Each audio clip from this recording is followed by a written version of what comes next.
जिंदगी का साथ निभाता चला गया।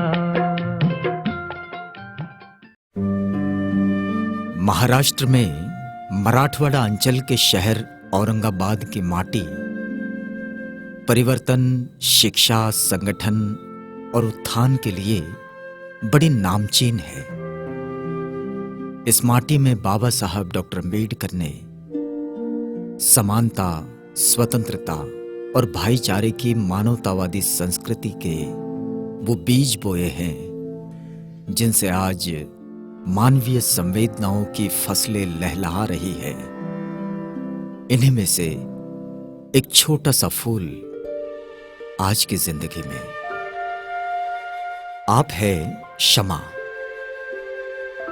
शमा बेगम परवेज अहमद। मेरी पैदाश खुलदाबाद से हुई, एक छोटे से गांव में हुई मेरी। हम लोग 5 भाइयाँ, मैं एक बहन है। और हमारी ज़िंदगी में बहुत मुश्किलात आई और मुश्किलातों में मेरी मम्मी ने हम लोगों के वास्ते बहुत मेहनत करी। उन्होंने सीना करना, हम लोगों को स्कूलों में डाले। मेरे भाइयों ने है तो कहीं दूसरी जगह जाके काम कर लेना, फिर आना, फिर स्कूल को जाना। ऐसे करते करते हमारे लोगों की ज़िंदगी चलती रही। जिंदगी का कोई भरोसा नहीं, वक्त की आगोश में क्या लिखा है इसका अंदाजा लगाना बड़ा मुश्किल है। समय के साथ जब जिंदगी की परतें खुलती चलती है तो कुछ चीजें बनती भी है और कुछ बिगड़ती भी। और बिगड़ती परिस्थितियां संवारते संवारते ही जिंदगी गुजर जाती है, वक्त का पता भी नहीं चलता। जिंदगी से संघर्ष कुछ ऐसा ही है शमा दीदी का। एक बार फिर मेरी मम्मी की बहुत तबीयत खराब हो गई। हम लोग है तो दवाखाने में भी इतनी हमारे लोगों की वो नहीं थी। सरकारी दवाखाने में लेके गए उनको, वहाँ भर्ती कराए हम लोगों ने। और उनको वहाँ एडमिट करने के बाद उनको बोले गया कि इनको ट्यूमर हो गया। ट्यूमर होने के बाद फिर मेरे छोटे भाया थे और मैं उनके में बड़ी थी, तो मैंने उनको लेके बैठना, वो लोग रोना धोना। और हम लोगों ने क्या करना, दुआ करना अल्लाह में से कि अल्लाह मैं अपने अम्मी को अच्छा कर दिए तो अपनी अम्मी अपने पास आ जाएंगे जल्दी से। करते करते उनको यहाँ औरंगाबाद में उनका ट्रीटमेंट नहीं हुआ। तो उस टाइम पर भी हमारे पास इतने पैसे नहीं थे कि हम हमारे अम्मी का इलाज कर सकते। हमारे महल्ले के लोग थे, कुछ किसी ने कुछ बेच के मेरे मम्मी के जेवर कुछ ऐसा कर करा के हम लोगों ने हमारे मम्मी की तबीयत हम लोगों ने ठीक करवाई। उनको जे अस्पताल में एडमिट कराए। और उस दौरान मम्मी हॉस्पिटल में रहते हुए मैंने मेरे भाइयों को यहाँ औरंगाबाद में मेरे साथ रहते हुए वो लोगों को पढ़ाना लिखाना, मैं खुद भी पढ़ती थी। 10वीं 11वीं की उम्र ये जिंदगी का बोझ उठाने वाली उम्र तो नहीं होती है, लेकिन इस उम्र में अपने आप को भी संभालना और भाइयों की पढ़ाई पूरी करके उन्हें भी किसी मुकाम तक पहुंचाना, ये वाकई संघर्षशीलता और हिम्मत का परिचायक है। भाइयों की जिंदगी संवर गई और शमा दीदी भी उम्र में आई तो निकाह पढ़ा गया। मेरे पास यहाँ मेरे 4 देवरा है, मैं मिला के 5 सास ससुर थे। ससुर जो थे हमारे, उनका है तो जिला परिषद में थे, उन्होंने ड्यूटी पे थे हमारे ससुरे। और सास घर में रहते थे, ननद नहीं थी, पर सास ससुर इतने अच्छे थे कि माँ बाप से बढ़कर माँ बाप थे वो। शमा दीदी के साथ रिश्ते का एक और नाम जुड़ गया। अब वो शमा भाभी बन गई। अमूमन होता ये है कि लड़कियां शादी के बाद घर परिवार में बंध जाती हैं, लेकिन शमा दीदी के साथ बिल्कुल उल्टा हुआ। शमा दीदी की ससुराल का माहौल बिल्कुल खुले ख्यालात का रहा, जो सिर्फ अपना ही सोचता नहीं था बल्कि वह सब की बात करता था। और ऐसे में शमा दीदी के ससुर उन्हें जिंदगी की वास्तविक जरूरतों की जानकारियां देने लगे, और ये सिर्फ कागजों पर या फिर समझाइश में नहीं बल्कि प्रत्यक्ष रूप में, प्रैक्टिकली। जितना भी मैं आज जो ये सामाजिक कार्यकर्ता जो है मैं, तो सब मेरे ससुरों के बदौलत है। उन्होंने मेरे को बाहर निकाले, बाहर कैसा मतलब अकाउंट कैसा खोलते हैं, बच्चों को पैसा कैसा जमा करना, बैंक में खाता कैसा खोलना, उसके अलावा है तो लाइट बिल कैसा भरना है, कहाँ जाना है, उनकी पेंशन होने, उन्होंने रिटायरमेंट के बाद उनको पेंशन बैठी, उन्होंने मेरे को उनके साथ बैंक में लेके जाते थे, कैसा भरना, पैसे कैसा निकालना, कैसा करना। और उसके बाद में है तो हर साल को साल उनका वो हयात फार्म का ट्रेजरी ऑफिस लेके जाना, मतलब मेरे को हर मालूमात हमारे ससुरों ने बाहर निकलने के बाद क्या क्या होता सब उन्होंने मेरे को बताया। शमा दीदी अब कुछ बैंकिंग के कामकाज समझ गई।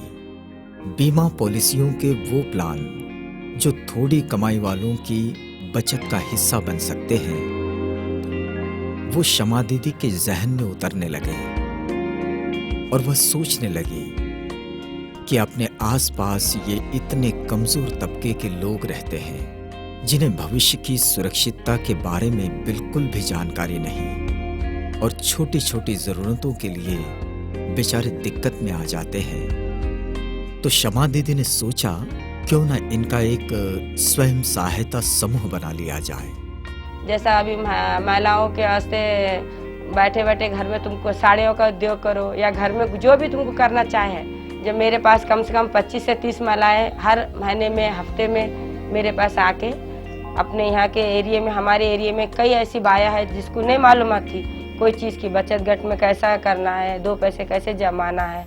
शुरू में मैंने 100 रुपये हफ्ते की बीसी डाली, वो लोगों को बताती थी कि बाबा ये 100 रुपये के हफ्ते में तुम जमा करेंगे तो तुम्हारे फ्यूचर में काम आएगा, या धंधा पानी खोल सकते तुम लोग का, आगे तुम लोगों को इसकी कुछ ना कुछ तो भी तुमको फ़ायदा है। तो वो लोग अपना पैसा यहाँ से मेरे पास से उठा के तरकारी लाना, तरकारी बेचना। कई लोग ऐसे थे कि उनकी बच्चों की शादियाँ करे, किसी ने जो उनके अगर बीमारी है बीमारी को पैसा लगाए। अब शमा दीदी की जिंदगी का अहम हिस्सा हो गया महिलाओं का आर्थिक सशक्तिकरण। सुनो सुनो नया ये साज, मुझे पंख मिले हैं आज, मुझे लेनी है एक परवाज़। मैं जिंदगी का साथ निभाता चला गया। शमा दीदी का इस बात पर विश्वास गहराता चला गया कि जो लोग आर्थिक दृष्टि से सक्षम हो जाते हैं उनका सामाजिक और शैक्षणिक रुतबा भी बढ़ जाता है और फिर उन्नति की, विकास की बात सोची जा सकती है। लेकिन इसके लिए अपनी 4 दीवारी से बाहर निकलकर लोगों को संगठित करना जरूरी है। और शमा दीदी जिस सामाजिक व्यवस्था का हिस्सा है वहां पर्दा मायने रखता है। लेकिन शमा दीदी के इस परिवार में एक जज्बा विरासत में आया है कि महिलाओं का सम्मान हो, पूरा सम्मान, और महिलाएं भी स्वयं परिवार और समुदाय का नेतृत्व करें। तो यही बात शमा दीदी के पति में भी रही और उन्होंने इस नेक काम में शमा दीदी की मदद ही की। और मेरे जो मैं बाहर जो निकली है, समझ लो मेन जो काम कार्य करते हुए निकली, तो मेरे शौहर का बहुत बड़ा हाथ था। और जब भी उन्होंने, मैंने बाहर निकली, जब भी उन्होंने मेरा साथ दिए, कभी नहीं बोलते थे मैं किसी के भी साथ दवाखाने को जाऊँ या कोई बीमार पड़ो या किसी का काम है तो बराबर हाँ जाओ, अपन पूछे जाना तो जाओ बोलते थे, कभी नहीं बोलते थे। अब शमा दीदी की जिंदगी का अहम हिस्सा हो गया महिलाओं का आर्थिक सशक्तिकरण, और इसके लिए वह महिलाओं को इकट्ठा कर उन्हें महिलाओं की आर्थिक उन्नति का महत्व समझाती। सुनो सुनो सुनो सुनो सुनो सुनो सुनो सुनो सुनो सुनो मेरी आवाज, सुनो सुनो नया ये साज, मुझे पंख मिले हैं आज, मुझे लेनी है एक परवाज़, मुझे पंख मिले हैं आज, मुझे लेनी है एक परवाज़। त्या भाभी आम्हाला पाण्याची मदत करतात, सारे काही गोष्टी सांगतात, नेतात, पुढं काही काम आडलं तर घेऊन जातात, तिकडे चला अशा म्हणतात। ते बँकेचे कामं करायचे, बचत गटाचे कामं करायचे राखेलसाठी। शमा बेगम जो हमारे घर में महल्ले में रहते हैं, ये हमारी बहुत मदद करते हैं। यहाँ पानी की बहुत परेशानी है और उनकी पानी की वजह से हमारा पूरा महल्ला आबाद है। और ये बचत गट के पूरे कानून हमको बताते और हमारे को अच्छे बातें बता के समझो उसमें हमारी शिरकत लेते हैं और हमारी बहुत मदद करते हैं। ये भाभी आम्हाला खूप मदत करतात पाण्यासाठी, बचत गटासाठी। अजून जे काही समजलं नाही ते आम्हाला समजून सांगतात। शमा दीदी अब इस बचत गट स्व सहायता समूह को लेकर काम करने लगी तो उन्हें इस बात का भी एहसास होने लगा कि जिंदगी में सिर्फ इतना ही दर्द नहीं है कि लोग आर्थिक रूप से कमजोर हैं। ऐसे बहुत सारे काम हैं जिससे लोग त्रस्त हैं और तकलीफ में हैं। तो अब शमा दीदी अनपढ़ अज्ञानी जीवन की मदद में जुट गई। और मेरे जितने भी मोहल्ले के लोग हैं, जो भी मैं काम करती तो अपने खुले दिल से करती, अपना है समझ के करती। मेरे पास कोई वो नहीं है, जात भेद नहीं है कि कोई ये मेरा है अपना है तो मैं उसकी मदद करूं, कोई दूसरे है तो उनकी नहीं मदद करूं। मैं हर एक इंसान की मदद करती। अब पानी का इतना प्रॉब्लम है हमारे उधर। औरंगाबाद की ये बस्ती जहां शमा दीदी रहती है, ये बस्ती पानी की समस्या से भी बड़ी परेशान है। इस समस्या पर प्रशासन का ध्यान खींचने की कोशिशें तो बहुत हुई, लेकिन कोई खास समाधान न निकल सका। लेकिन पानी तो रोजमर्रा की जरूरत है, उसे पूरा किए बगैर काम कैसे चलेगा? इस पर अपने स्तर पर शमा दीदी के परिवार ने समाधान खोजा। अपने घर में ही बोरवेल की व्यवस्था कर ली और ये बोरवेल पूरी बस्ती को पानी देती है। सुबह जो फजर की नमाज पढ़ के 6:30 से पूरे गली के लोगों को 7 साढ़े 7 बजे तक 1-1.5 घंटा रोज है मेरा पानी देने का। शमा दीदी के ससुर के जमाने से अब तक ये सिलसिला बदस्तूर जारी है। मानवीय संवेदनाओं की पूर्ति में यहाँ कभी रुकावट नहीं आती। हमारे शमा भाभी जो है तो ये पानी का जो गली का मसला हमारे हल है, मतलब पानी आता ही नहीं यहाँ पे। और इनके पास जो बोर है, अल्लाह करम से इतना पानी है तो पूरे मोहल्ले को पानी पहुँचाते। और सुबह फजर पढ़ के उन्होंने एकदम समझो उनका काम शुरू हो जाता। और फिर कई मोहल्ले में बच्चे की शादियाँ वगैरह बचत गढ़ में, कहीं किसके दुख सुख में ये पहले हाजिर रहते। क्योंकि ऐसे औरत को जो है तो बिल्कुल कौम के लिए बोलो हमदर्द है, सब इसमें कोई भेदभाव नहीं, कुछ नहीं, क्या नहीं, बहुत अच्छे हैं इनके विचार जो है तो बहुत अच्छे हैं। मला इथे येऊन 10 वर्ष झाले माझे लग्न होऊन सनी आणि मी 10 वर्षापासून दीदीला ओळखते। दीदी खूप सगळ्यांना चांगलं मार्गदर्शन करतात, सगळ्यांना समजून सांगतात। आमच्या काही अडचणी आल्या तर ते पण आम्हाला समजून सांगतात। पुन्हा आम्ही अर्ध्या रात्रीचं जरी त्यांना म्हणलं दीदी आम्हाला पाणी द्या किंवा कुठं जायचं म्हणलं तर कधी नाही म्हणत नाही, हो म्हणतात। तर त्या आम्हाला रोज पाणी देतात, 10-15 अंडे ड्रम भरून किती का पाणी लागलं तर देतात त्या। अर्ध्या रात्री असो, सकाळी असो, संध्याकाळी असो, कधी पण पाणी देतात। कोणाचा कार्यक्रम असला तेव्हा पण पाणी देतात। आम्ही कुठे बी गेलो तो बँकेत गेलो कुठे गेलो बचत गटासाठी तर आम्ही सोबतच राहतो आणि त्या चांगल्या सगळ्याला मदत करतात। कोणाचे भांडणं तर न झाले तरी बी त्या लगेच सगळ्या समजून सांगतात आणि त्या अशा दुसऱ्या संघ किती बी चांगलं वागतात त्या। आम्ही ह्याच महिल्यामध्ये असतो, ह्याच गल्लीमध्ये बाई राहतात, शमा दीदी राहते तिथं। त्यांचे काहीच अडचणी नाहीत आम्हाला आणि काही जर आमच्या घरादारात काही पण झालं ना कशामध्ये बी त्या येतात असं। आणि बचत गट चालवतात आणि महिला मंडळाला घेऊन वागत्यात, गट बसवत्यात घरामध्ये। नाही समजलं कोणाला तर समजून सांगत्यात की तुम्ही या, मी समजते असं। मैडम सबका का प्रॉब्लम सब हल कर देते। मैडम का बोलने का मसला बोले तो कुछ ही नहीं। मैडम सब में गली में भारी है, उनका सब में सब गली को आशीर्वाद है, सब उनको सब गली का। और उनका समझ कार्य भी अच्छा है और लोगों के लिए बहुत मेहनत करते हो। शमा दीदी की रोज की जिंदगी ये ही, महिलाओं को संगठित करना, लोगों को उनके हकों अधिकारों के प्रति सचेत करना, अपनी ओर से जितना बन पड़े उतना मानवीयता के विकास में काम करना। लेकिन जिंदगी हर पल बदलते मीठे कड़वे अनुभवों का एक मिला जुला रूप है। शमा दीदी अपने व्यक्तिगत और सामाजिक परिवार के साथ बिल्कुल खुश थी और अचानक हंसते खेलते मेरे हाथों में से बातें करते करते उनकी डेथ हो गई। लेकिन मेरे ये आदमी के हादसा होने के बाद से दिल टूट गया। का साथ निभाता चला गया।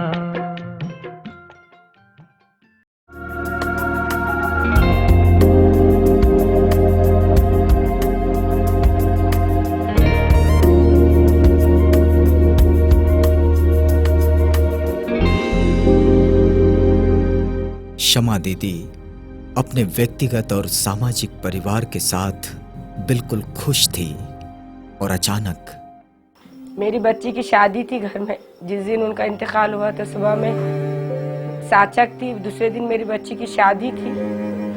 शादी के वास्ते तैयारी चल रही थी और हादसा एकदम अचानक सुबह में उनको मेजर अटैक आया और बस जगह पे 5 मिनट हंसते खेलते मेरे हाथों में से बातें करते करते उनकी डेथ हो गई।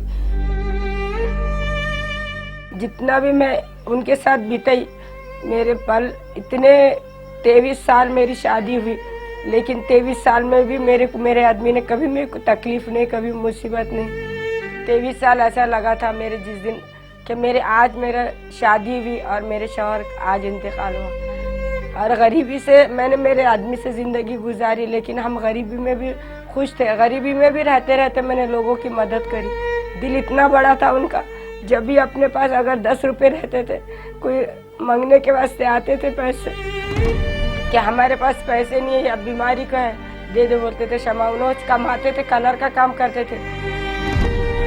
मतलब हर दुख में सुख में मेरे आदमी ने मेरा बहुत साथ दिया। लेकिन मेरे ये आदमी के हादसा होने के बाद से दिल टूट गया।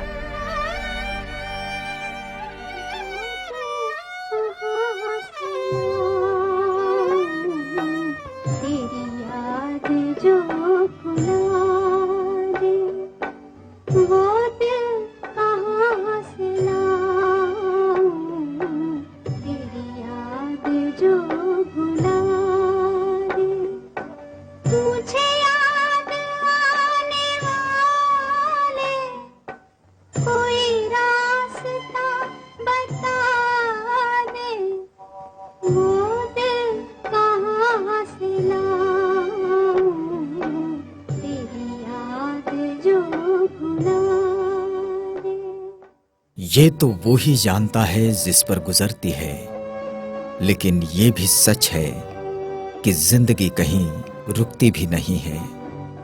बुलंद हौसले के साथ जिंदगी में हर तरह की सच्चाई का सामना करना होता है। शमा दीदी ने भी यही किया।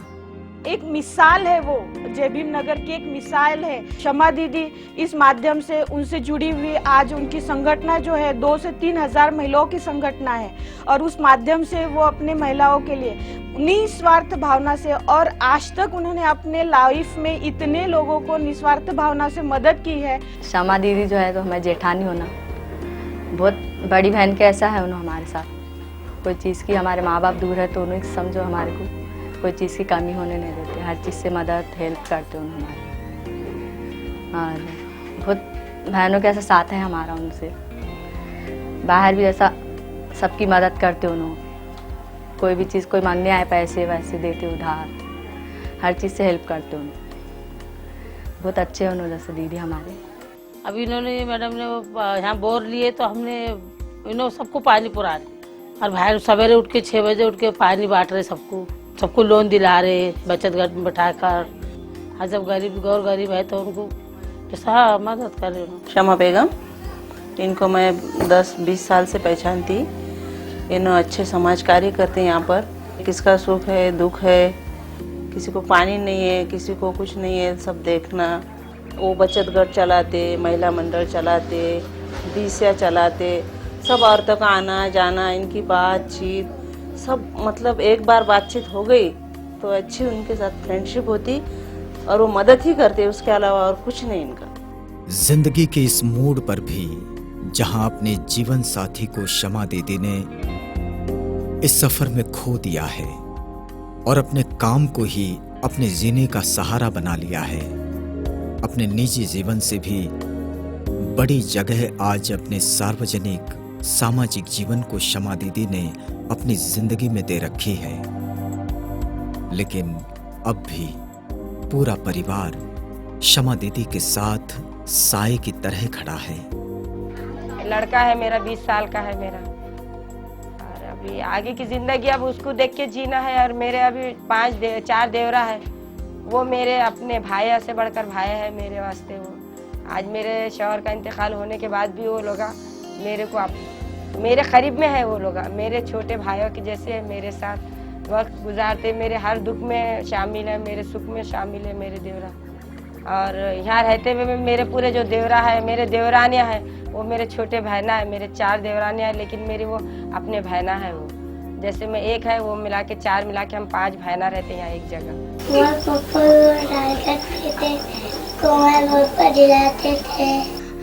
हमारी दीदी बहुत अच्छे हमको खिलौने दिलाते, बेबी डॉल दिलाते, शॉपिंग करने लेके जाते, अच्छे डिश बना के खिलाते।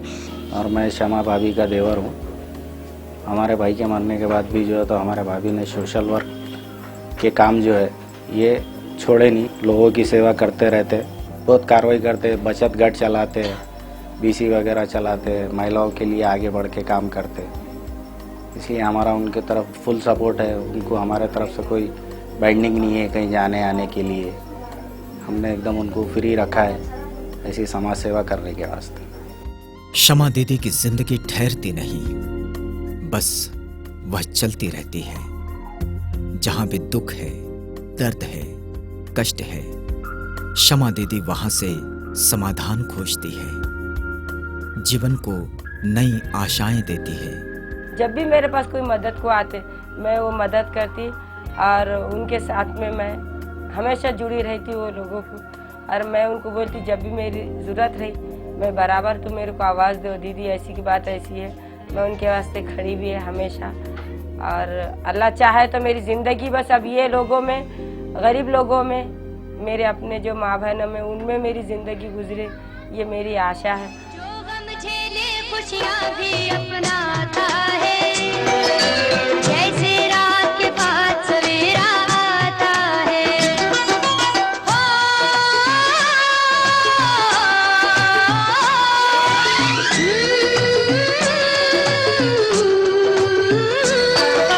जो गम झेले खुशियाँ भी अपनाता है, जैसे रात के बाद सवेरा आता है। घबराता है, बात कैसी भी हो, रात कैसी भी हो, रोशनी बनके तुम जगमगाते रहो। शमा दीदी वक्त के साथ चल रही है। उन्हें किसी से शिकायत नहीं, अपने आप से भी नहीं, जमाने से भी नहीं। वह महिलाओं को ढाढ़स बंधाती है और कहती है कि अगर अपना आदमी मर गया या अपने घर में कुछ दुर्घटना हो या कुछ भी हो, कोई परेशानी हो, उससे हारना नहीं चाहिए। वो मुसीबत का सामना करना चाहिए और अपने आप में हिम्मत पैदा करना चाहिए और हिम्मत से रह के उसका मुकाबला करना चाहिए। अपने वास्ते न को जियो, लोगों के वास्ते जियो, तो उसका नाम है जीना है। किसी की मदद करो, मदद करना ही सब में बड़ी ज़िंदगी है। और जियो, गरीबों के वास्ते जियो, हक के वास्ते जियो, ईमानदारी के वास्ते जियो। जिंदगी से हारना नहीं चाहिए। जिंदगी एक ही बार मिलती, दोबारा नहीं मिलती। जिंदगी अच्छा जीना चाहिए, अच्छा नाम करना चाहिए। जिंदगी जीने का नाम है।